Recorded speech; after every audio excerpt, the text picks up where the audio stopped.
Okay, so let's talk about the types of synthesis that we're going to cover in this class.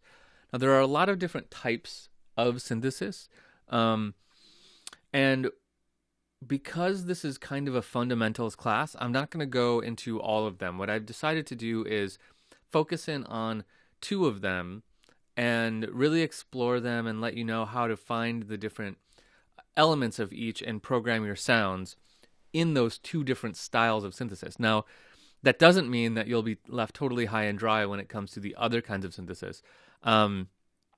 It's not, they're not all that wildly different. You'll be in, if you understand the two types of synthesis that we're going to talk about, you'll be in really good shoes if like someone throws a different kind of synthesizer in front of you.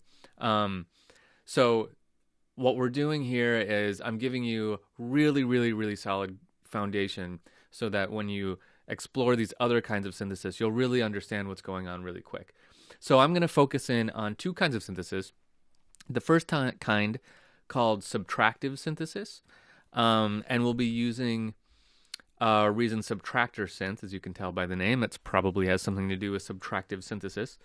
And the other kind of synthesis we'll be working with is FM synthesis. FM has a little bit different sound. We'll be talking about that as we progress onward, and has some different parameters. But I think with those two, you'll be able to go in the other kinds of synthesis and, at least in a general sense, really understand how the other ones work. So the other kinds of synthesis include things like granular synthesis, wavetable synthesis. There's a good handful more of them. Physical modeling synthesis, one of my favorites.